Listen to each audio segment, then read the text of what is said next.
So these here adjust the bed up and down. You have 4 of them, so you can, get it level how you clockwise you go up, counterclockwise you go down. How I like to start it is I have it bottomed out all the way down, and I'm just going to bring it up a little on all 4 sides. Yeah, go to prepare, and then down to where it says Z offset, and if you would like, especially if you're starting out, zero this out. And now we're going to go ahead and run a leveling on it. So what it's going to do is it's going to check 12 points along the bed itself. And what we're looking for is this number 5.7, 5.3, 4.9, 4.7. So what this is saying or showing me is this side is higher, 4.9. So I'm going to go ahead and lift this side up. So by doing this side is high, the back end was low, so I already lifted that side up. I'm going to lower this side here. Okay, so that's been lowered. These two have been lifted. I'm going to run it again.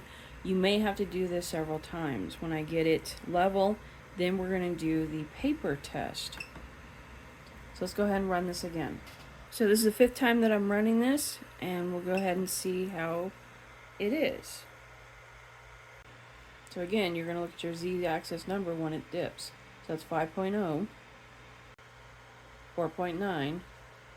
The surface is not perfectly level. You're going to have minor variations. So 4.9, 5.0, 5.0, and 4.9.